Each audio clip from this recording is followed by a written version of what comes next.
Bismillahirrahmanirrahim. Assalamualaikum warahmatullahi wabarakatuh. Alhamdulillahi rabbil alamin. Allahumma salli ala sayyidina Muhammadin wa ala alihi wa ashabihi ajma'in. Ya Allah, berkahi pagi ini bagi kami semuanya ya Rabb. Wahai yang maha mendengar, golongkan kami menjadi orang yang Engkau beri nikmat iman yang sempurna. Allahumma inna nas'aluka imanan kamilan wa yaqinan shadiqan wa qalban khashian. Allahumma inna nas'aluka ilman nafi'an wa rizqan thayyiban wa amalan mutaqabbalan. Ya Allah, limpahi kami dengan ilmu yang menambah iman kami, ilmu yang menambah amal soleh kami. Cukupi kami hanya dengan rezekimu yang halal, yang berkah, dan terima semua amal-amal kami. Amin ya rabbal alamin. Alhamdulillah, enak. Kita tinggal minta kepada Allah. Ini supaya tidak ngantuk, santri tolong dimajukan sampai ke garis ini, pip, ya, makin belakang makin mudah ngantuk. Mana ada yang bisa bantu deh? Semua garis ya. Maaf ya, majukan ke dua garis. Baik rekan-rekan sekalian, langsung close up, pip, enggak cukup. Nah kalau berhop, pembajuan terlalu maju. Nah begitu. Maaf ya para pendengar, maklum ngurus santri. Pip, samakan pip, dilihat.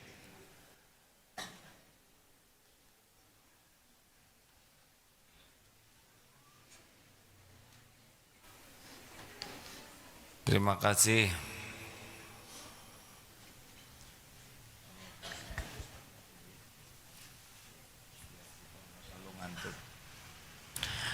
Baik, kali ini kita akan membahas salah satu di antara pilar hadis yang menjadi pilar seseorang berakhlak baik. La yu'minu ahadukum hatta yuhibba li akhi ma yuhibbu li nafsi. Tidaklah sempurna iman seseorang hingga dia menyukai apa untuk dirinya sebagaimana dia menyukai apa untuk orang lain sebagaimana dia menyukai apa untuk dirinya. Jadi seperti yang kita tahu bahwa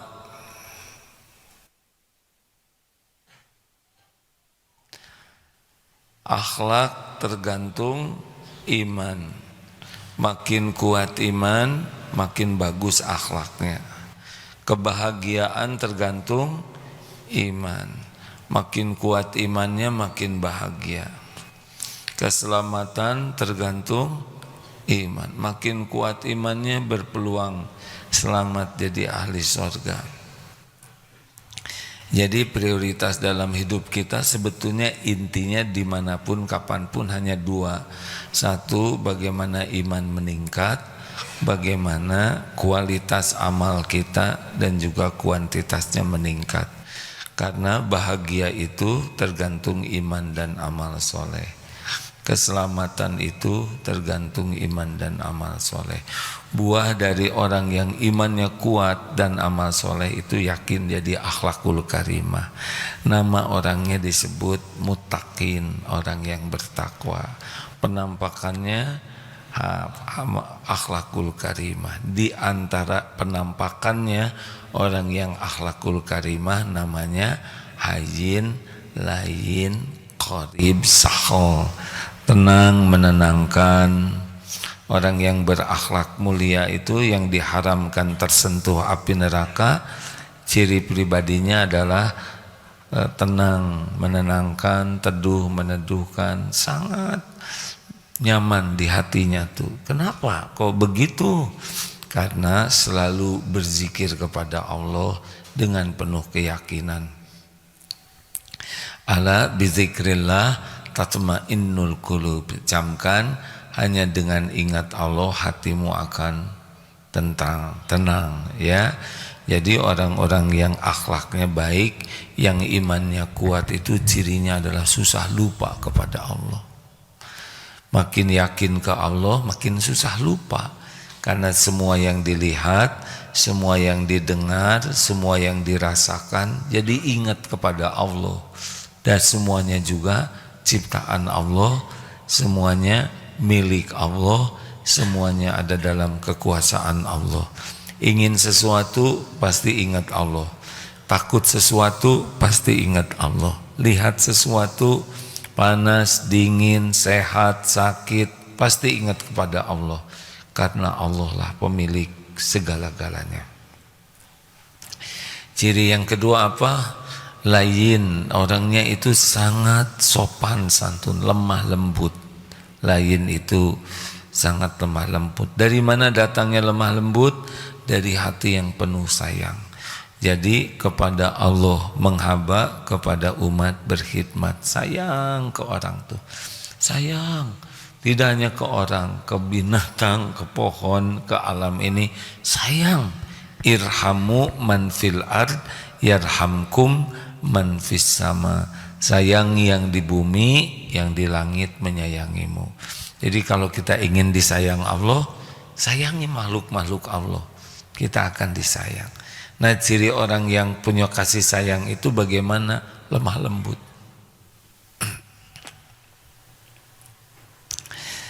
Yang ketiga, qoribin itu orang yang akhlaknya baik itu sangat supel, menyenangkan. Kalau ketemu kita senang, kalau pisah kita kangen. Itu cirinya gitu. Kan ada yang ketemu kita enek, pas pisah bahagia.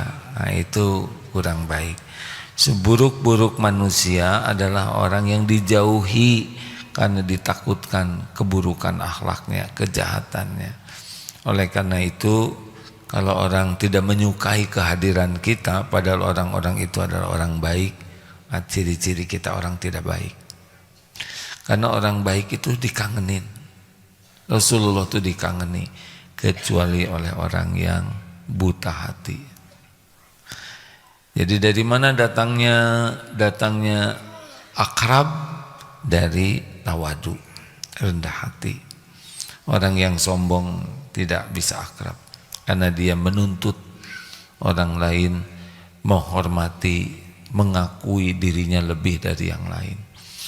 Nah, yang keempat, hayyin layin qorib sahol. Orang yang berakhlak baik itu cirinya mudah urusannya, tidak ribet.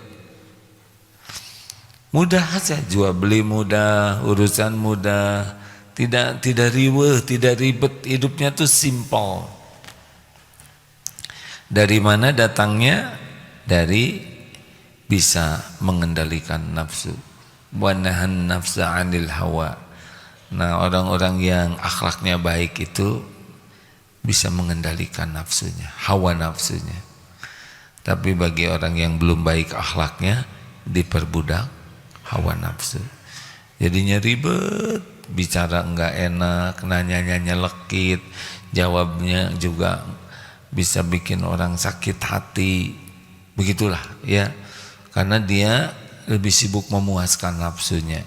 Sedang orang yang berakhlak baik selalu dijaga perasaan dirinya. Nah, berikut ini adalah bagaimana latihannya ya. La yu'minu ahadukum hatta yuhibba li akhihi ma yuhibbu li nafsihi. Hadis sahih ini ya. Jadi kita sekarang harus bagaimana nih?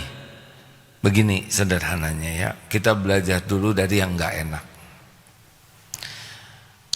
Kalau kita ketemu dengan orang dan memperlakukan kita tidak enak, apa karena wajahnya yang cemberut, kata-katanya yang tidak enak, menghina, meremehkan, apapun yang tidak enak kita rasakan, dengar nih adik-adik, yang tidak enak kita rasakan, maka jangan lakukan itu ke orang lain.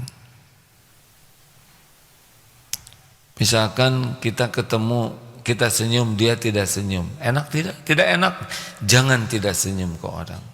Kita nyapa, Assalamualaikum, nggak enak. Jangan ada orang nyapa yang kita tidak jawab. Jadi sebetulnya ini lebih sederhana. Setiap kali kita tidak enak dengan perilaku orang, itu jadikan pelajaran. Jangan perlakukan orang lain apa yang tidak ingin orang lain memperlakukan kita. Dimarah-marah suka tidak? Jawab, jangan memarah-marahi orang lain. Dihina suka tidak? Jangan menghina orang lain. Urusan pribadi kita ditanya-tanya suka tidak? Tidak, jangan nanya urusan-urusan pribadi orang lain. Orang lain ikut campur masalah kita yang kita tidak mengharapkannya, enak tidak? Jangan ikut campur. Jangan ikut campur. Kecuali kita diminta, itu pun harus tahu batas. Aib kita dibuka suka tidak? Jangan buka aib orang lain. Jadi sebetulnya hidup ini tidak terlalu ribet hadirin kalau mau belajar dan berlatih. Terus rasa-rasakan, ini orang sombong gini, saya nggak mau kayak gitu. Yang benar kamu, ditunjuk-tunjuk wajah kita. Gak enak sekali.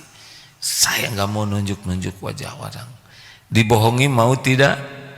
Jangan ngebohongin orang. Jadi catat apa yang kita tidak mau diperlakukan orang, jangan lakukan itu kepada orang lain.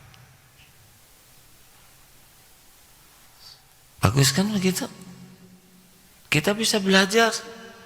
Setiap hari kita berinteraksi dengan orang. Ada yang enak, ada yang gak enak. Gak usah sebel ke orangnya, karena orang yang berbuat tidak enak juga bermanfaat bagi kita. Jadi guru yang kurang baiknya. Tapi hikmahnya kita tidak berbuat jelek.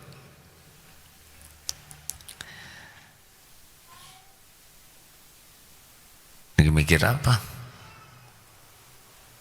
Jadi setiap ada orang yang sikapnya kurang baik, itu pelajaran dari Allah agar kita tidak melakukan yang sama.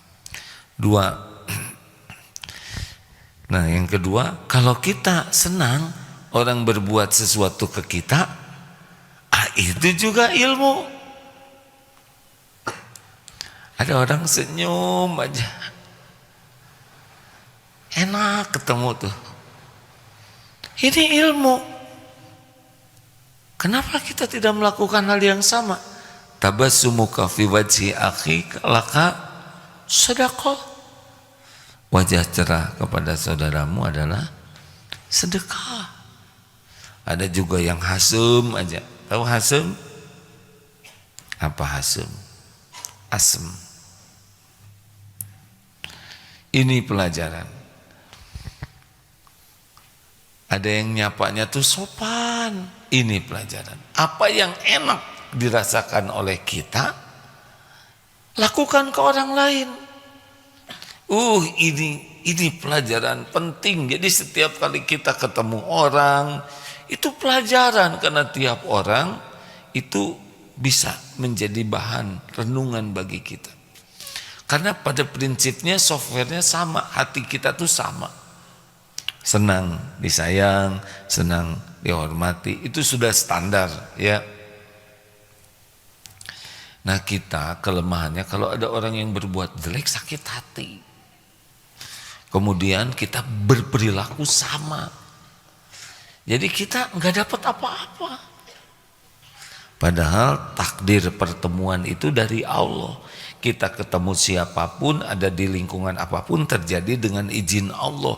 Dan semuanya ladang ilmu, ladang amal. Tinggal kita mau menggunakan semua itu menjadi perubahan diri kita atau tidak. Biasanya orangnya jadi bahan omongan. Orang itu sombong banget. Dia tuh kerjanya suka ngomongin orang. Amit, amit. Tahu nggak? Ngomongin orang tuh dosa. Dia lagi ngomongin siapa? Saya nggak ngomongin orang itu, tapi yang itu ya sama ya. Mau bahagia tidak? Nggak ada bahagia dalam akhlak jelek, nggak ada. Orang bahagia tuh karena akhlaknya baik. Nggak ada orang bahagia gara-gara ngomongin kejelekan orang, enggak. Coba aja lihat wajah orang yang ngomongin kejelekan orang, enggak ada senyumnya, sebel banget, amit, ya mual begitu. Tiba-tiba dia muntah. Coba ngomongin kebaikan orang, seneng ya, si bapak itu, Pak Guru itu orangnya ramah, sopan, tidak marah-marah, dan hormat sekali. Enak, bicara baik itu enak, membicarakan kebaikan itu enak. Dan yang paling enak adalah membicarakan kebaikan yang maha baik, Allah, itu enak. Kenapa ya orang mikirnya jelek-jelek? Mau ngapain? Gak bahagia kita itu. Mikirin kejelekan orang, kezoliman orang, capek. Benar? Kita terserahlah mau bahagia atau enggak. Orangnya suka ngomel-ngomel, menggerutu, suka celetak-celetuk, enggak ada bahagianya. Enggak. Bahagia itu hanya ada pada iman dan amal soleh, amal yang disukai Allah. Nah baik, sekarang kita juga jadi apa yang kita sukai. Kita harus senang ada pada teman-teman kita. Ini membebaskan kita dari dengki ya. Misal kita makan enak, senang tidak? Nah kita harus senang pas makan enak. Aduh, saya bahagia tuh kalau itu, tapi dia nggak punya uang, saya traktir aja. Saya bahagia nih makan, misalkan makan bakso enak. Berarti kita akan lebih bahagia kalau orang-orang juga makan. Nah si dengki sebaliknya, SMS, susah melihat orang senang, senang melihat orang susah. Orang makin kuat iman itu senang. Teman kita jadi bintang kelas, kita senang tidak kalau jadi bintang kelas? Nah lihat teman jadi bintang kelas, kita jadi bahagia. Nah itu orang beriman. Nah kalau dengki tingkatannya begini ya, ini orang yang kurang iman. Dia tidak suka orang dapat nikmat. Ini yang paling parah ya.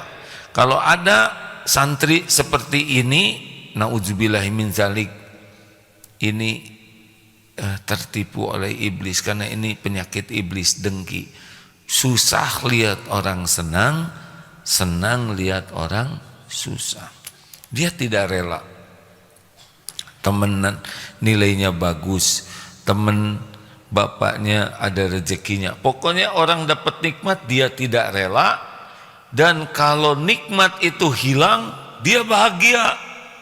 Dengki ini dengki namanya. Tahu apa?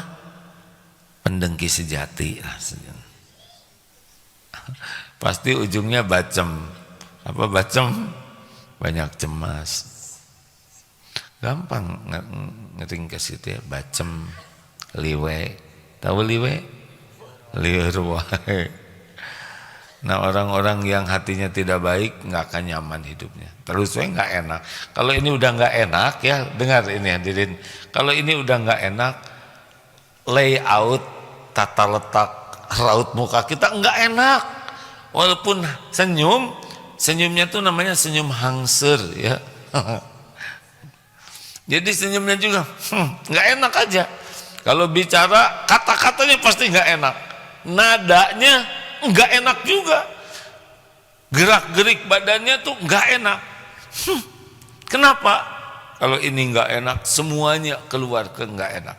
Tapi kalau orang hatinya baik, enak, bicaranya, nadanya, pemilihan katanya, gerak-geriknya. Ini tidak sesederhana dengar ceramah, hadirin. Kalau dengar ceramah ini langsung soleh semua, gimana nasib saya ya? Artinya syariatnya harus perjuangan dan jangan nyari sasaran. Ini cocok nih dengan si itu. Diam, bukan urusan kita. Urusan kita adalah ku anfusakum wa ahlikum naro. Jadi kalau misalkan ini udah pada nikah belum sih? Wajah-wajah kurang ini nih ya. Kurang apa? Kurang doa. Nah, adik-adik nanti kalau udah nikah mesti akan melihat kelebihan dan kekurangan. Selalu ujungnya adalah ku anfusakum wa ahlikum naro. Jaga diri. Saya diri baru keluarga. Tidak boleh menuntut anak berubah sebelum menuntut diri. Menuntut suami berubah, menuntut istri berubah, itu nggak enak. Tuntut diri berubah, bantu yang lain berubah, baru bisa menjadi baik. Tingkatan kedua dari dengki men atau dengki lady, tidak senang, tidak rela orang lain dapat nikmat, tapi dia jangan celaka lah. Jelas ya? Jadi orang dapat nikmat gak boleh, tapi ya jangan celaka. Ini biasanya ke saudara nih ya. Jadi kita tidak suka dia nilainya bagus, tapi dia dikeluarin juga jangan. Dia nggak naik kelas juga jangan. Tapi janganlah dia punya nilai bagus, tapi jangan. Ini udah ada dikit kasih sayangnya, tidak mau orang celaka. Nah yang ketiga adalah ya bolehlah dia dapat nikmat, tapi nikmatnya di bawah saya. Ya bolehlah dia masuk ranking, tapi dia ranking 25 karena saya ranking 24 gitu. Mengerti? Bolehlah dia jadi ranking 2 tapi ranking satunya saya. Jadi dia udah rela tuh, nggak sampai orang celaka. Kalau tadi nggak rela dia masuk ranking tapi dikeluarin juga jangan. Nggak rela dia untungnya besar tapi bangkrut juga jangan. Tapi kalau yang ini tahapan ini ya udahlah nggak apa-apa kamu untung, kamu punya karir tapi tetap harus di bawah saya, itu masih dengki. Nah yang keempat adalah udah rela sama nih, misalkan ranking satunya jadi berdua di kelas, ya nggak pedih. Alhamdulillah saya senang ranking, kamu ranking 1 juga, alhamdulillah kita samaan gitu. Ini hafalnya 5 juz, temen ada yang baru 2 bulan, kita udah 2 tahun 5 juz, dia baru 2 bulan udah 2 juz. Kita sama-sama 2 juz, senang tuh. Ini udah mulai wilayah beriman, udah bagus ini imannya. Dan yang paling bagus adalah dapat orang lebih banyak dari Allah dan kita ikut bahagia. Kita ranking 1 sama-sama, tiba-tiba dia kepilih jadi juara umum. Hai kamu juara umum, aduh alhamdulillah. Sebetulnya kan kita senang kalau kita jadi juara umum, ternyata teman kita, saudara kita yang jadi, dan kita tuh sama bahagianya. Oh ini udah ihsan di sini. Ayo ukur dirinya. Kalau yang suka dengki-dengki, udah nggak ada bahagianya, tidak rela. Nanti jeleknya dia berusaha menjatuhkan. Ya pembunuhan pertama Kabil Habil juga karena dengki, tidak rela orang dapat nikmat. Iblis juga dari makhluk yang asalnya kenal Allah jadi makhluk yang dilaknat Allah, itu karena tidak rela. Allah menciptakan Nabi Adam, lalu dia ujub, ana khairu minhu, saya kan lebih baik dari dia, saya dibuat dari api, Adam dari tanah. Lalu aba wastakbaro, mulai merendahkan orang lain.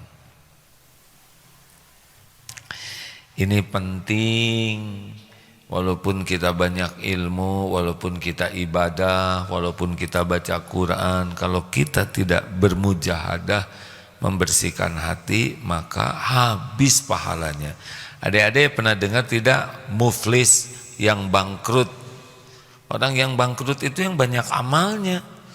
Dia ibadah, dia tahajud, dia saum, dia ngaji, tapi hatinya enggak diurus. Jadi dia dengki.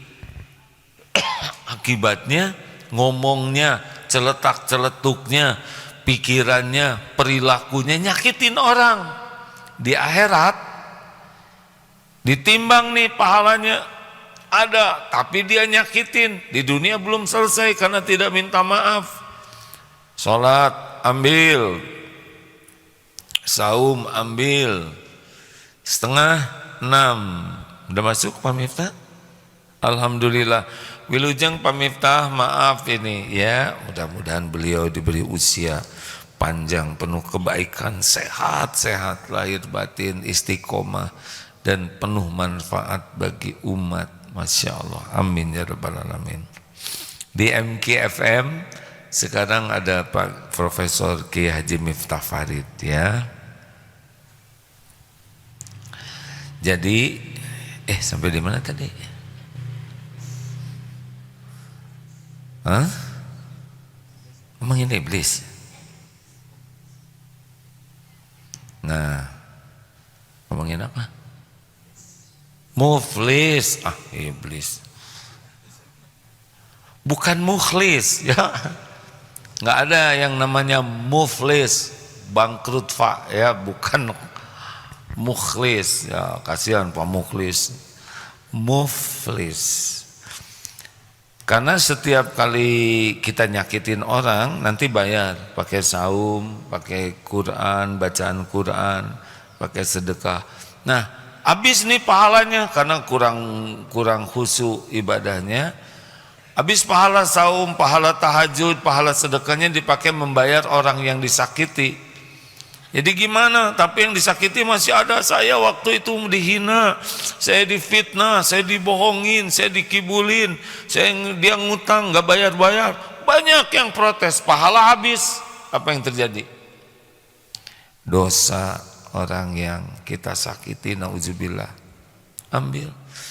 Ada dosa maling, nauzubillah, ada dosa zina, dia akan memikul dosa. Bukan pindah-pindahan pahala, tapi ini buah dari perbuatan zalimnya. Nah, di antara penyebabnya adalah dengki. Makanya akhlak baik itu diawali dengan kita tidak boleh dengki. Kita harus senang lihat orang lain dapat senang. Dakwah ya, kan ada dengki itu selevel.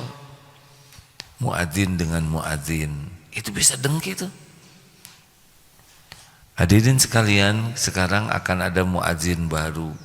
Allahu Akbar, Allahu Akbar. Kata orang-orang, wih, ini azannya enakan, lebih enak dari yang biasa. Jebet, yang biasa nggak rela. Besoknya bisa jadi dicabut kabelnya. Dengki. Astagfirullahaladzim. Imam ke imam lagi dengkinya. Bismillahirrahmanirrahim. Itunya lebih enakan suaranya, nggak kayak yang tadi subuh jelebet. Yang subuh langsung, nah itu yang ngomongnya sih jelek banget, cicing ya. Kalau saudara udah tahu lebih bagus, nggak usah dibanding-banding, syukuri saja.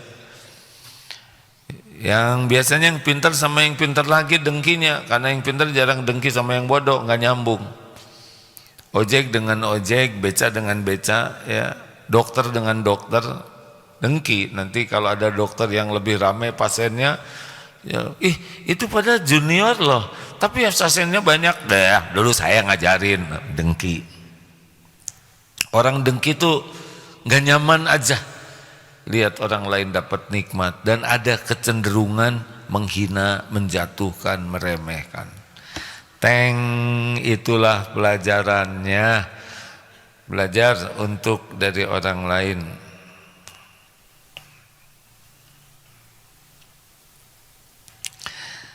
Ya, baik. Ada pertanyaan, silahkan. Mim, Apip, silakan. Kita dengar beberapa pertanyaan. Silakan santri, ini forum tanya jawab, masa ceramah terus. Kalau nggak ada juga nggak apa-apa. Kita tidak boleh memaksakan kehendak. Bukan tidak mau bertanya tapi kami tidak mau mempersulit AA gitu ya. Berbakti. Ada Mim? Cek. Izin pertanyaan dari Instagram. Assalamualaikum, izin bertanya gimana cara melupakan pengkhianatan suami Melupakan pengkhianatan suami. Lupakan. Begini ya. Ini gini, jangan disebut suami lah. Pengkhianatan pendamping hidup gitulah ya. Karena ada juga suami, saya juga dikhianati istri misal ya. Dan kalau bicara nanti disangka ngebela kaumku. Begini. Kalau terjadi, sudah terjadi ya. Ini kejadian dikhianati pasangan hidup yang halalnya. At-Taghabun ayat 11. Ma aswaba min musibatin illa biiznillah. Wa may yu'min billah yahdi qalbah. Tak ada satupun musibah yang menimpa kecuali dengan izin Allah. Barang siapa yang beriman kepada Allah, Allah memberi petunjuk di hatinya. Baca surat At-Taghabun ayat 11. Ini udah terjadi. Baca lagi surat Al-Hadid ayat 22-23. Ma asaba min musibatin fil ard. Tidak ada satupun musibah yang menimpa di bumi. Wala fi anfusikum, dan juga pada dirimu, illa kecuali fi kitabim min qabli an nabra'aha inna dzalika 'alallahi yasir, kecuali sudah tertulis di lauh mahfuz sebelum kami mewujudkannya, yang demikian itu mudah bagi Allah. Likaila ta'sau 'ala ma fatakum wa la tafrahu bima atakum wallahu la yuhibbu kulla mukhtalin fakhur. Agar kalian tidak terlalu bersedih, berduka dengan yang luput, artinya dengan kejadian yang gak cocok, dan jangan terlalu gembira dengan apa yang Allah berikan.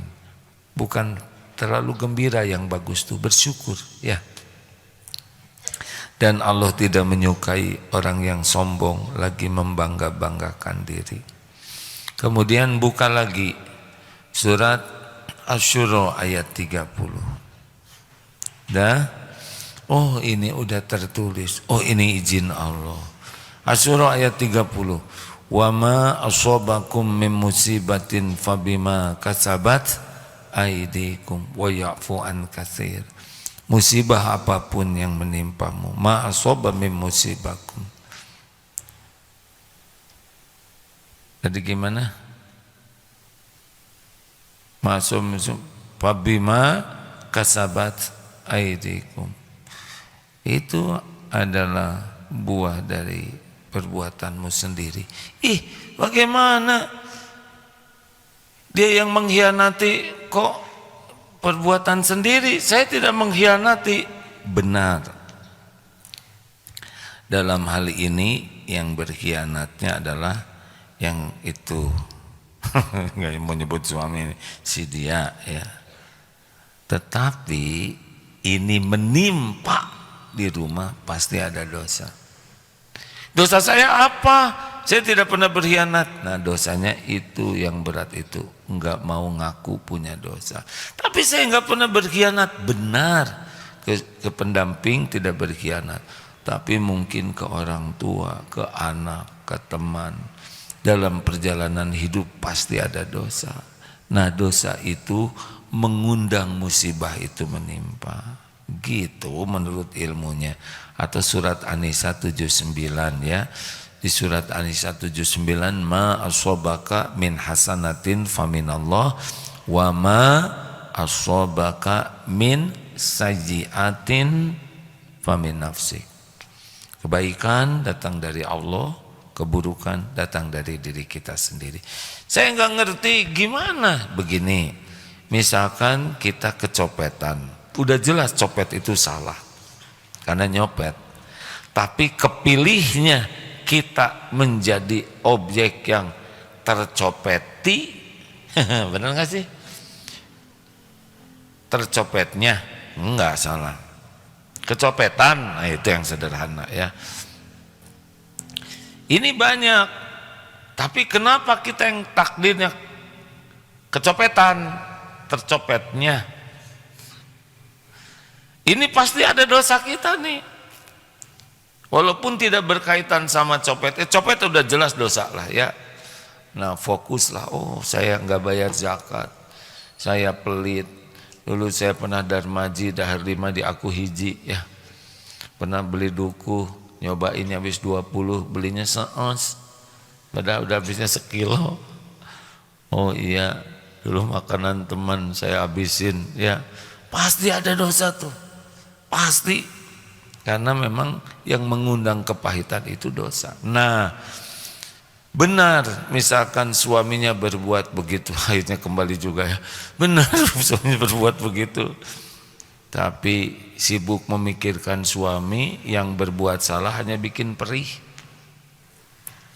Kayak kita kecopetan sibuk mikir copet, nggak berubah copetnya ya kan? Harusnya dosa apa yang saya lakukan? Tobat. Ridho terhadap takdir yang terjadi, kan ada dalilnya.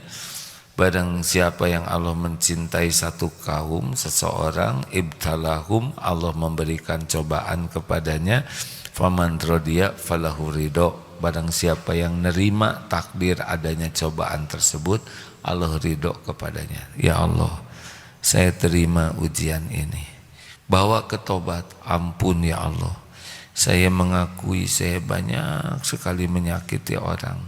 Inilah buah dari dosa saya, ampun. Nah, obat dari rasa luka itu tobat. Jadi sepanjang kita masih sebagai korban, perasaan kita korban orang lain, gak bisa sembuh lukanya. Tapi kalau kita korban dari dosa sendiri, sehingga ada orang yang berbuat jelek, kita nggak fokus kepada merasa dizolimi orang, tapi kita fokus kepada kita yang menzolimi diri sendiri, sehingga kepahitan ini datang. Nanti nggak sakit hati dompet hilang, karena ini saya nggak pernah sedekah, saya sedekahnya sedikit, saya tidak bayar zakat, dan itu akan membuat hati jadi tenang. Karena orang yang banyak tobat itu salah satu hadiahnya dihilangkan kegalauan di hati. Lanjut. Bismillah. Izin dari YouTube.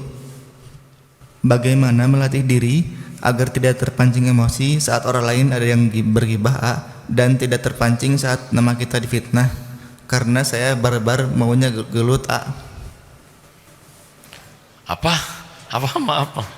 Gelut? Apa ini urusan? Non, saya ada gelut. Karena saya barbar maunya gelut A. Nggak jelas Pip. Siapa barbar? Itu mungkin mudah emosi A. Pip. Ulangi Pip. Saya kurang fokus barusan.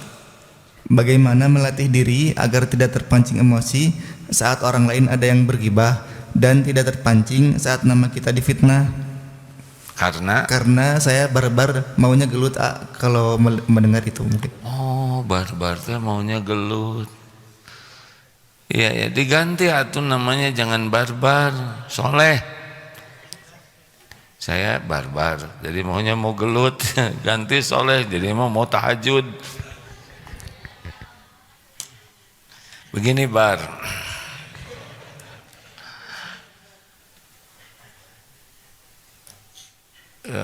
harus kalau memanah itu harus ada target dulu. Tapi ini udah bagus sekali, udah menyadari bahwa beliau itu punya sifat mau gelut karena barbar, gitu kan?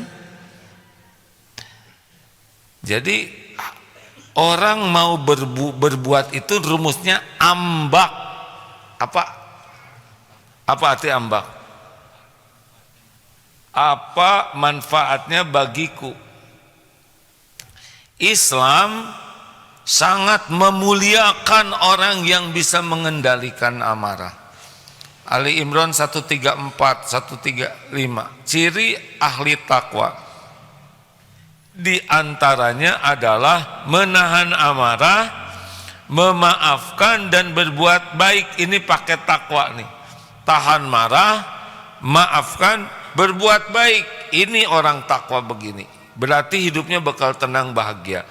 Orang yang mudah marah, selalu marah-marah, tidak mau memaafkan, pendendam, dan senang untuk berbuat jelek, enggak ada cerita bahagia.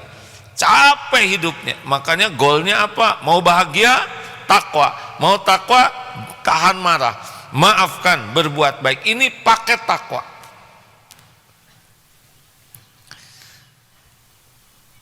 Al-Furqan ayat 63, wa idza khatabahumul jahiluna qalu salaman.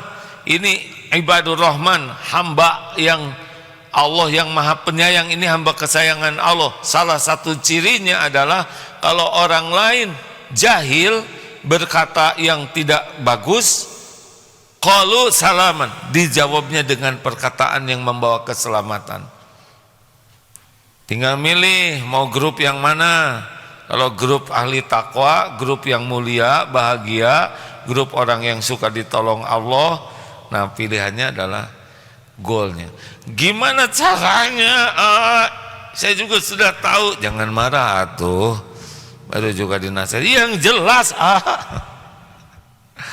Jadi mulailah yang kecil-kecil, ya. Kecil-kecil gimana yang jelas tuh, dimarahin saya ya enggak? Mulai kita pelajari. Saya tuh marahnya kalau lagi apa aja. Kan ada yang marah tuh biasanya inti marah itu meledak itu karena kalau ada yang tidak cocok dengan keinginan. Inginnya sepi, tahu-tahu ada yang ribut, marah. Inginnya bersih, kurang bersih, marah. Nah, kita harus berdamai dulu nih dengan hal yang tidak sesuai harapan. Tidak semuanya harus bikin marah, ya enggak? Masa ini ruangan udah bersih, hanya ada bungkus permen di pojok, jadi meledak marahnya. Enggak boleh. Apalah artinya bungkus permen, kan? Ada cerita, itu orang tuanya tuh namanya perfeksionis. Karena nyimpen ini miring, 2 hari katanya bapaknya marah, miring dikit, atau tengah, digitu, beres. 2 hari marah tuh bisa zolim banyak orang, betul? Nah, harus berdamai dengan ketidakperfekan. Makanya orang yang perfeksionis itu cenderung stres dan mengajak stres orang lain. Kita harus berusaha yang baik, tapi tidak usah pakai stres, ya. Halo. Nah, bagaimana kalau udah jengkel nih? Diam. Jangan ngomong. Tapi saya marah. Lebih bagus marah sambil diam daripada marah sambil bicara. Karena bicara pasti zolim. Ada juga yang diam tapi nonjok. Itu bukan diam. Ya. Saya nggak ngomong beleduk, saya nggak sebanyak ngomong, yang penting benyut. Itu juga makin nggak bener. Diam tuh artinya kendalikan tidak hanya mulut dan juga zikirnya apa? Tebak zikirnya apa? Astagfirullah. Itu modifikasi astagfirullahaladzim. Bukan begitu. A'udzubillahi minasyaitonirrajim. Tapi proporsional ya. Misalkan suami lagi marah-marah, kata istri, a'udzubillahi minasyaitonirrajim. Nah, itu nyiram bensin ke api. A'udzubillahi minasyaitonirrajim. Ini jarang orang zikir ini karena setan membuat lupa kepada zikir ini. Kemudian apalagi pindah, tinggalkan aja. Pindah situasi, kalau berdiri duduk, kalau duduk berbaring, tapi ya proporsional lah ya. Ibu lagi apa di pasar berbaring? Saya emosi nih, tukang dagang teh marah hal, goler ibu-ibu teh di pasar. Kita ngamalin mau agim, jangan ngomong gitu. Kemana guru? Ternyata guru lagi ngagoler di belakang bangku. Kenapa Pak Guru? Gemes sama kalian. Nah, jangan ngagoler di mana aja ya, nanti jadi masalah baru. Pindah situasi. Memang kalau masih jengkel lagi wudhu, sholat itu udah bisa, tapi biasanya dengan tekad kuat lalu banyak a'udzubillahi minasyaitonirrajim dan diam itu udah banyak menolong. Makanya kalau lagi diskusi misalkan yang mulai panas, mulai debat, diam aja. Jawab. Biasakan salah ya. Kenapa diam aja? Sebentar lagi nenangkan hati. Ya begitulah hidup, memang harus pakai mujahadah. Banyak yang bakal menjengkelkan. Tahu kenapa? Karena kitanya juga jengkelin ya. Hidup harus mujahadah, terus saja berlatih. Menahan keinginan, menahan amarah, menahan pandangan, menahan lisan. Terus saja begitu hidup. Karena memang orang itu selamat karena paham agama dan bermujahadah. Lagi terakhir. Cek bismillah. Izin dari TikTok. Apa indikator menyakiti orang? Kadang ada orang yang merasa sakit hati hanya karena ditegur atas kesalahannya.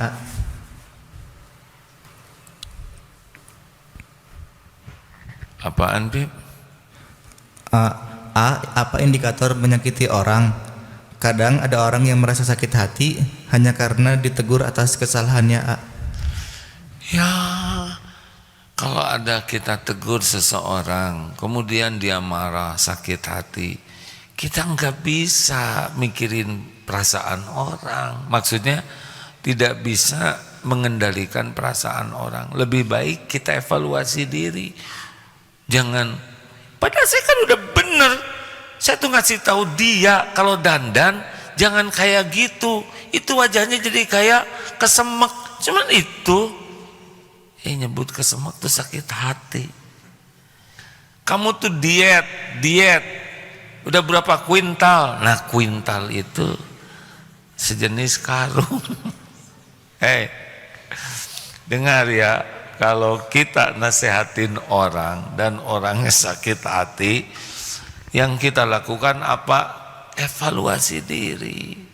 Jangan-jangan kita enggak ikhlas, jangan-jangan lagi sombong, jangan-jangan ngasih taunya itu kita lagi emosi, merasa lebih mulia, lagi ujub, merasa lebih soleh, sehingga Allah tidak memilih kata-kata kita menjadi jalan. Tobat. Si Amang ngebela terus orang. Tuh kan, bela dong saya kan memberikan nasihat, saya pembela kebetulan. Iya boleh, kan ada pembela kebenaran, ada pembela kebetulan. Udahlah, nggak ada ruginya evaluasi. Makanya PDLT, perbaiki diri dan lakukan yang terbaik. Udah gitu aja lah. Bagaimana kita bisa memperbaiki orang lain, memperbaiki diri aja nggak bisa? Betul? Serius nih, kita nggak bisa memperbaiki orang lain. Yang bisa memperbaiki Allah. Allah menggunakan kita jadi jalan. Ku anfusakum wa ahlikum naro. Jadi kalau ada apa-apa tuh perbaiki diri. Lakukan dengan ikhlas, nanti Allah yang mengubah. Capek menuntut orang lain berubah tuh capek. Tuntut diri berubah. Allah yang akan mengubah yang lain. Bonus hari ini di mana nih? Jan? Ada? Cek izin A dari Zoom. Assalamualaikum AA, maaf di luar tema. Bagaimana baiknya sikap orang tua melihat anak remaja yang mulai suka dengan lawan jenis dan suka WA-an atau DM IG? Sejauh ini masih bisa terpantau percakapan mereka A? Nah, anak nih ya. Anaknya tadi berapa? 40 tahun? Beranjak dewasa A. Berapa dewasa teh? Melihat anak remaja A. Dewasa remaja. Beranjak dewasa berarti mulai remaja A. Bingung Habib, terserah Habib aja. Maaf ini melihat anak remaja yang sudah mulai suka dengan lawan jenis. Dewasa dari mana? Habib nama. Kasihan Habib, serba salah pisan. Gini Pip, jadi ada anak-anak, ada remaja ya. Nah orang tua tuh menyikapi itu beda-beda. Sekarang bagaimana nih dalam menghadapi kehidupan ini? Papa ingin diskusi ya, karena sekarang situasi global ini tidak mudah. Menurutmu bagaimana? Papa, ternyata anaknya baru 2 tahun nih. Ini liar si bapak ya kan, masa membahas politik sama bayi? Kalau ke anak itu ada strateginya, katanya dibagi 3, 7 tahun pertama, 7 tahun kedua sampai 14, 7 tahun ketiga sampai 21. Udah 21 udah dianggap dewasa, udah nggak boleh kita memperlakukan kayak ke anak-anak. Semuanya serba dilarang, serba diatur, semuanya serba diperiksa sampai detail. Nggak akan mau anak-anak. Kalau sudah di atas 21 tahun, kamu udah itu belum gosok gigi? Ibu gimana gosok gigi aja diatur? Gimana kamu udah ngerjain PR? Bu saya bukan SD. Jadi cenderungnya nanti nggak nurut, perlakukanlah sebagai orang dewasa. Nah ini remaja bagaimana kawan? Harus lebih banyak dekat ngobrol. 3 cirinya ya. Kalau orang bisa menggunakan ini bisa dekat. Ingat pertama ya, kenapa orang bisa curhat? Pertama aman. Anak tidak bisa curhat ke orang tua kalau orang tuanya tidak dirasakan aman oleh anak. Dikit-dikit nyuruh, dikit-dikit melarang, dikit-dikit nyalahin, dikit-dikit semuanya nggak aman, udah nggak bisa, nggak akan mau ngomong. Kalau anak udah tidak mau curhat, itu ciri-ciri tidak aman. Dia akan curhat kepada yang dianggap aman. 2, suportif namanya, mensupport lah maksudnya itu. Jadi posisi kita tidak sebagai hakim tapi sebagai mensupport. Kalau dia tidak tahu jadi tahu, kalau dia malas jadi semangat, dibantu, kalau dia tergelincir bangkit kembali. Jadi tugas kita bukan menghakimi, tapi lihat petanya apa nih, bantu. Jadi namanya PU. Tahu PU? Pembantu umum. Emang begitu. Ada anak yang dia tuh nggak mau masuk ke rumah. Kenapa nak? Nggak mau. Terus ibunya berbisik, dia nilainya 5 tuh Pak. Benar? Kamu nilai 5? Keren. Bapak dulu 4. Gara-gara 4 belajar sungguh-sungguh, lumayan jadi bintang kelas akhirnya. Kamu nilai 5, ciri-ciri mau jadi bintang kelas. Tuh begitu. Dan yang ketiga, terbuka. Artinya jadi orang tua itu harus mau membuka diri sehingga mau dengar masukan, koreksi, saran dari anak. Kalau kita udah membuka diri, mau dengar masukan dengan lapang dada, insya Allah komunikasinya baik. Tapi kalau orang tua udah merasa paling berkuasa, paling tahu, paling pintar, udah itu selesai itu. anak nggak mau lagi ngobrol, maka gunakan rumus ini. Silakan evaluasi diri ya. Nanti asar kajian Al-Hikam di pesantren asar, lalu bada isya insyaallah langsung kajian Ma'rifatullah. Mudah-mudahan Allah mempertemukan kita dalam kebaikan. Terima kasih hadirin, udah habis waktunya. Subhanakallahumma bihamdik asyhadu an la ilaha illa anta astaghfiruka wa atubu ilaik. Assalamualaikum warahmatullahi wabarakatuh.